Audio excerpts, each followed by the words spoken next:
Your boss just did something that made your stomach drop. Maybe they cut your hours without warning. Maybe they said something in a meeting that felt completely wrong. Maybe they fired someone or threatened to fire you over something that had nothing to do with job performance. And now you're sitting there, trying to figure out if what just happened was actually legal. Here's the uncomfortable truth. Most employees in the United States have far fewer protections than they think they do, and most bosses have far more power than you ever realized. But, and this is the part that changes everything, that power has limits. Real limits, legal limits. And once you know exactly where those limits are, you stop being a person things happen to and start being a person who knows how to respond. So today, we're going to walk through the employment law realities that your employer almost certainly hopes you never fully understand. We're going to cover what your boss can legally do, what crosses the line into illegal territory, and what you actually have the right to do about it. Quick note before we dive in, I'm not a lawyer or legal advisor. This video is for educational and informational purposes only. Laws vary depending on your location and your specific situation, so always consult a qualified employment attorney if you're dealing with a real workplace issue. What I can give you today is the knowledge to understand the landscape. What you do with it is up to you. Now let's get into it. The single most important concept in American employment law is one that almost nobody fully understands until it's too late. It's called at-will employment, and it is the legal foundation that shapes nearly every interaction between you and your employer. Here's what at-will employment actually means. In most of the United States, your employer can fire you at any time, for any reason, or for no reason at all, without warning, without severance, without explanation. And you can quit at any time for any reason too. That's the at-will part. The relationship goes both ways. This shocks people when they really hear it for the first time. You could be a 10-year employee. You could have a perfect performance record. You could show up early every single day. And your employer can walk up to you on a Tuesday afternoon and say, "We're letting you go." And in most states, that's completely legal. The reason most people don't feel the full weight of this is that we've grown up with this vague cultural idea that you have to do something wrong to get fired, that there has to be a process, warnings, HR meetings, a paper trail, and sometimes employers do follow those processes, but in most states, they're not legally required to. The process exists to protect the company from lawsuits and to maintain morale. It's not there because the law demands it. So does that mean your boss can do literally anything? Absolutely not. And this is where it gets genuinely important. At-will employment comes with critical exceptions, and these exceptions are where your real legal protections live. The first and most powerful exception is discrimination. Federal law, specifically a collection of major civil rights statutes, makes it illegal for an employer to fire you, demote you, refuse to hire you, or treat you differently in any significant way because of your race, color, religion, sex, national origin, age if you're over 40, disability, or pregnancy. These protections come from laws like Title VII of the Civil Rights Act, the Age Discrimination in Employment Act, the Americans with Disabilities Act, and the Pregnancy Discrimination Act. This means your boss cannot legally fire you because of your skin color. They cannot pay you less because of your gender. They cannot refuse to promote you because of your religion. They cannot force out an older employee simply because they want a younger workforce. These are not gray areas. These are federal violations with real legal consequences. But here's where people get tripped up. Discrimination in the workplace almost never looks like what you see in movies. It's rarely someone saying something obviously hateful to your face. More often, it's subtle. It's patterns. It's a black employee being passed over for promotions that consistently go to equally or less qualified white employees.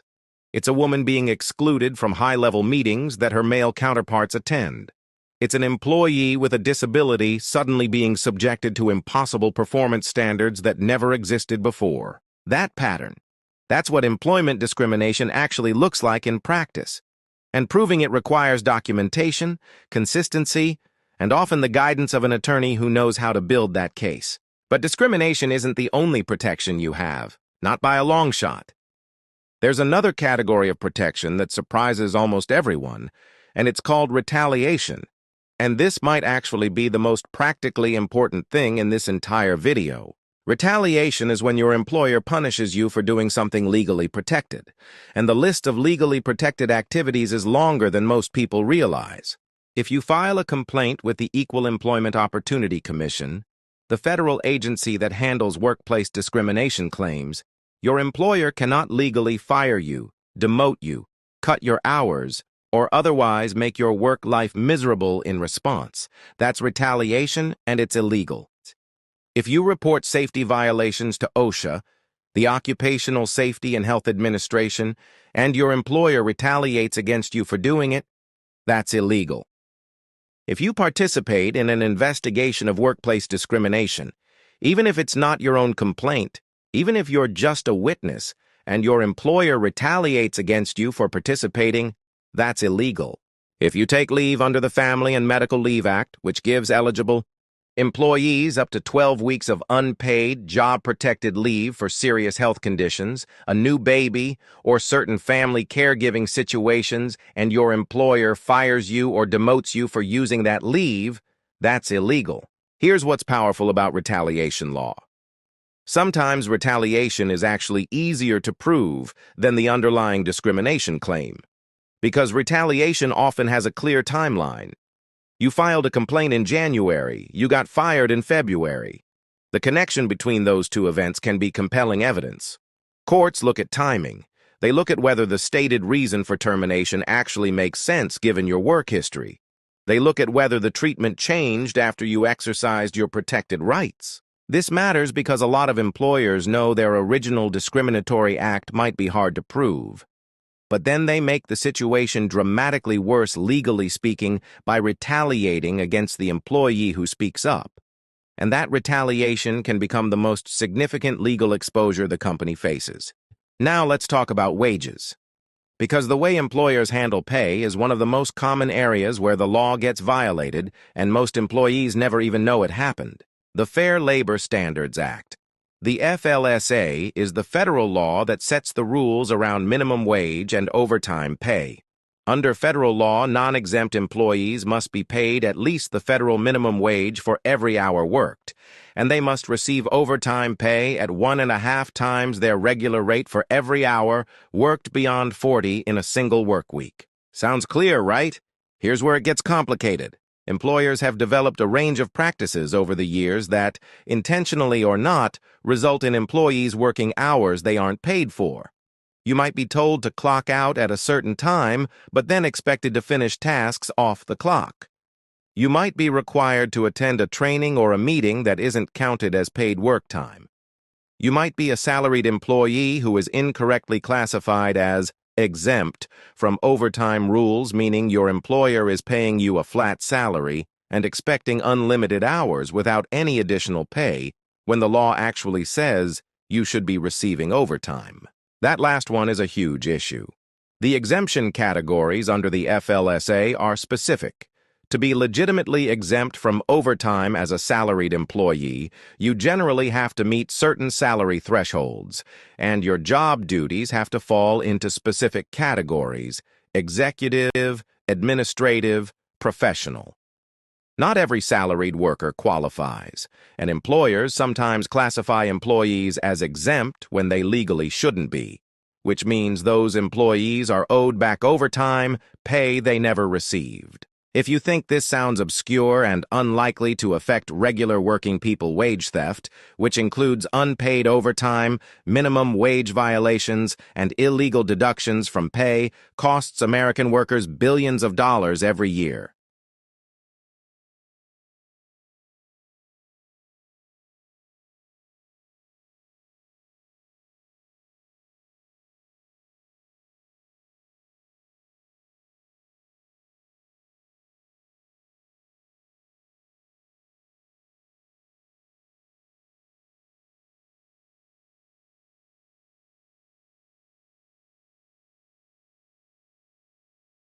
Now, let's talk about the practical side. Because knowing the law is one thing, Knowing what to actually do when something goes wrong at work is something else entirely. The first and most important thing, document everything. Start now, not after something happens. Keep records of your performance reviews, your emails, your work history. If something concerning happens, a discriminatory comment, a change in how you're being treated after filing a complaint, a denied promotion that went to someone less qualified, write it down. Date it. Keep it somewhere outside of your work systems.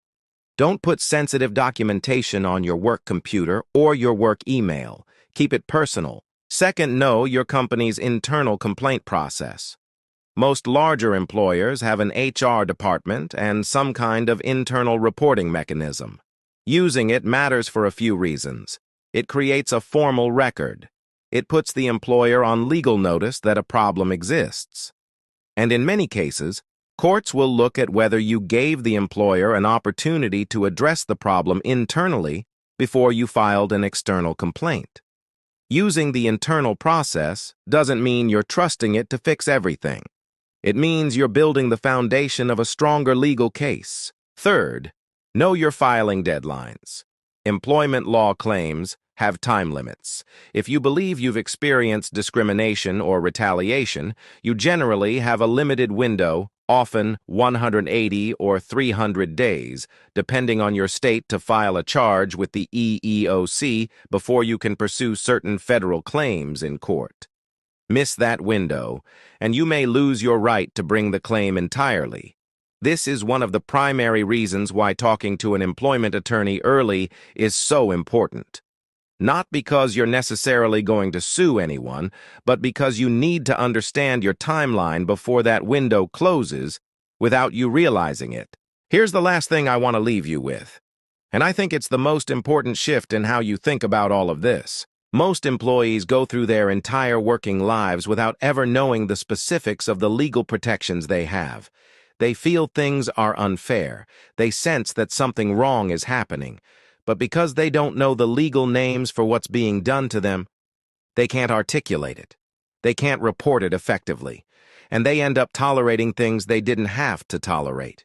Your employer has HR departments and employment lawyers whose entire job is to know this law inside and out. They know exactly where the lines are. In many cases, not all, but many they know when they're approaching those lines. Because your boss may have more power than you thought, but you have more rights than they want you to know. This video is for educational and informational purposes.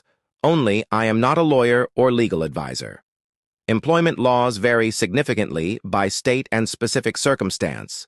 You believe your rights have been violated at work. Consult a qualified employment attorney.